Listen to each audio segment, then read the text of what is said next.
good morning and welcome to the Greg Belfrage Show. Let's actually to the fourth hour of the Greg Belfrage Show.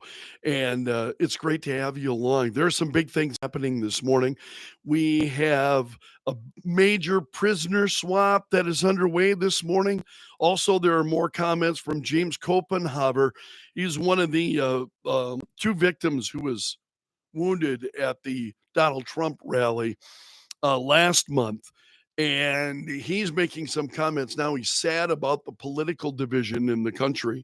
So we'll talk about that. Also, there's a story from the Olympics, boxing. You've got men who are boxing as women, and we're seeing the aftermath of that already. So those are some of the stories that are out there this morning. So let's start working our way through those. And again, thanks for being here. I really appreciate it. Hit that like button if you would. Makes a big difference. So you have this is the reporter from the Wall Street Journal, even Gerskovich. Also, former United States Marine Paul Whelan have both been released from Russian custody. This is a major prisoner swap that was announced this morning. So this is big news as of this morning. Bloomberg confirmed their release, though the details of the agreement, including who else is being released, have not been made known yet. So the State Department is responding to some of this. A lot of this is just honestly filling space. I see this with a lot of news stories, and I appreciate getting a little bit of background, but I think some of it, frankly, is just filling space. So it's big news this morning again.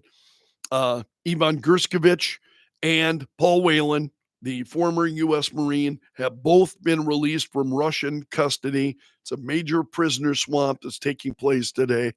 That is a very big story this morning. Also, James Copenhaver is one of the victims of the, unfortunately, he was critically wounded, but was not killed in the assassination attempt against Donald Trump. You had several people who wound up being wounded. Of course, we had the retired firefighter who was killed, Donald Trump, who had a bullet graze his ear. And so Copenhaver, now I talked about this on the show this morning, this new video that's been released, and you can find it at Fox News. For those of you who follow me on social media, I posted the link, actually posted the video this morning. For those of you who follow me on Facebook, those of you who follow me on X, you can find that video there, and it's pretty chilling as you watch it. And the video is from Copenhaver. And so he is talking about the political division in the country. And he said he's sad about the political division that he sees in the United States. This according to his attorney. And so he said the shooting, he's been in the hospital ever since. So he's been hospitalized with wounds on his arm and abdomen. And his attorney speaking on his behalf saying it's an unnecessary tragedy.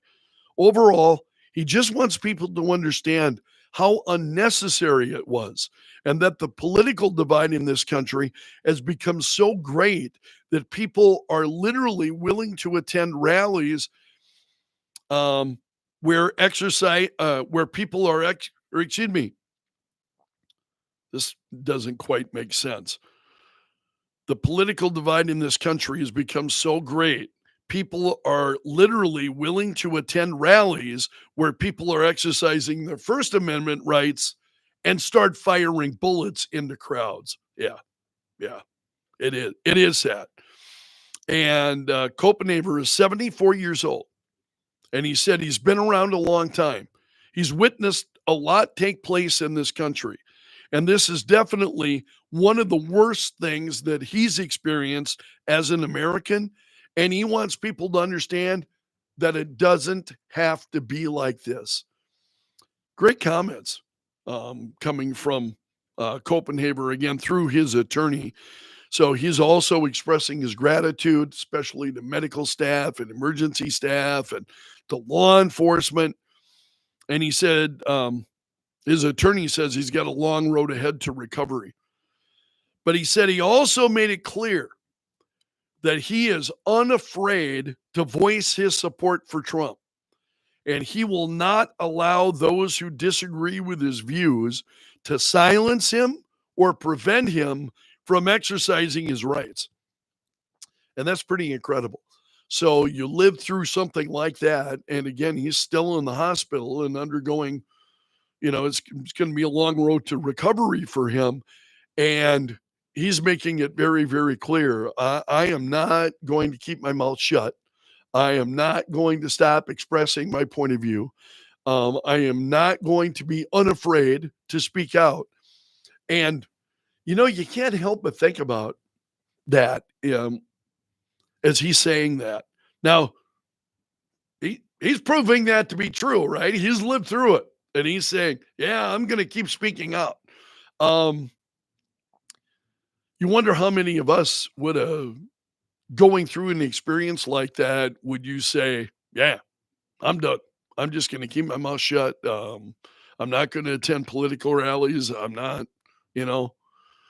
And, if you allow the shooter then to do that, if people become worried about, their own safety versus their ability to be able to speak out, then it's all over. I mean, seriously, if people start.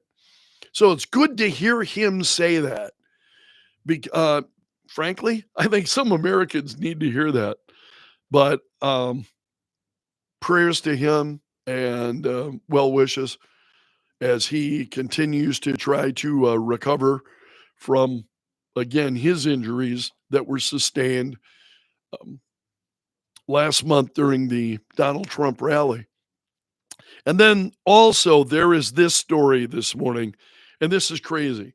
Now we've got a couple of men who were born biological men, and now as women, and they're competing in the Olympics, boxing as women, right? And they're not trained again. They have undergone hormone changes and all of that. But this is really becoming an issue. There's a story this morning at the New York Post that Iman Khalif, the boxer in the middle of an Olympics gender storm, forces his tearful first opponent to quit 46 seconds into the fight. So let's dive into this. And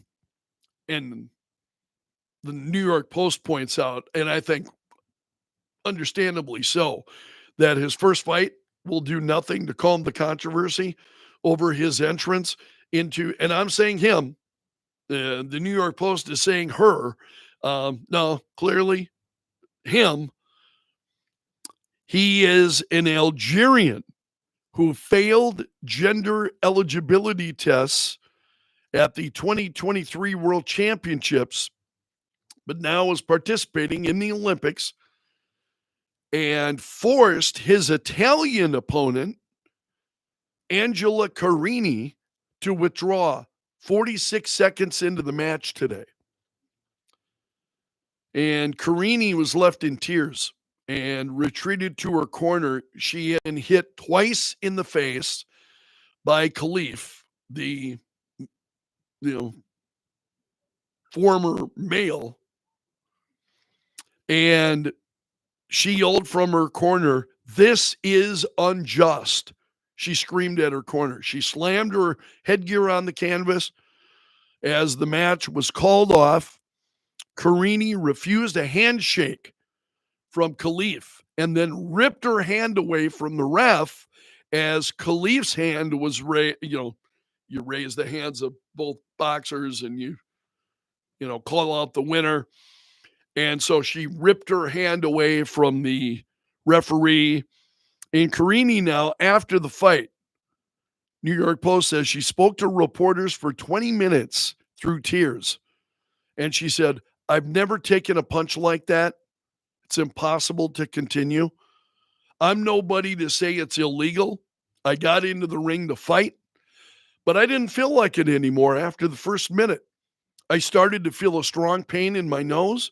I didn't give up, but a punch hurt too much. And so I said, enough. I'm leaving with my head held high. So now her coach is telling supporters that he was unsure if the boxer's nose was broken and that she had been warned, don't take the fight. Don't fight this guy. And this is coming from the coach who said many people in Italy tried to call and tell her, don't go, please. It's a man. It's dangerous for you. Before the Olympics, the IOC defended the decision to let Khalif and then another into the competition after both had been disqualified from the World Championships. And so you've got the Olympic committee that is, this has been cleared, and it's an outright, it's an absolute debacle. I think it's just absolutely crazy. You see these former males in the ring participating, then boxing women, and 46 seconds into the fight, she's done. And my heart goes out to her, and I'm concerned for her. I hope she's okay. Seriously. And I get really kind of frustrated that we are asking women to endure this kind of crap. It is just absolutely incredible that we are asking women to endure this kind of thing. Um, on when it comes to athletic competition, not just boxing. Athletic, whether it's on the basketball court, whether it's in swimming, whatever it may be, that we are asking women to endure this. Those who had been men and now are women. Some are simply transgenders. Some have had, they're taking hormones, so on, whatever, but it's just unjust. Absolutely unjust. And I have a really hard time with it. Look how this, again, you look at athletics and getting to the Olympics. Can you imagine? I can't. Because I'm just a clod. I barely can walk without running into the wall. So let alone, competing. Think about that. You're going to be competing on the Olympic level, and you're a female, and you're boxing a man. That, to me, is just absolutely, you just can't defend that kind of stuff. So that's a quick look at some of the big stories this morning. I want to thank you for joining me. Please hit the like button if you like what we're doing. That's all I've got for you this morning. May have a little bit, and honestly, my mind is kind of this morning. I had a death, learned of a death of a very old friend of mine. He was one of my best friends through elementary school. And I learned yesterday that he passed away this week. And it really has kind of set me back. Um, and then I heard, and I mentioned this on the air this morning, the death of Dean Mann, who was a longtime coach at Washington High School. He was also a general in the South Dakota National Guard, and I am among those. It was very lucky to have a number of conversations with him over the years, both as a student and as an adult years later. Just really grateful for Dean Mann. Saddened to learn about his death this morning.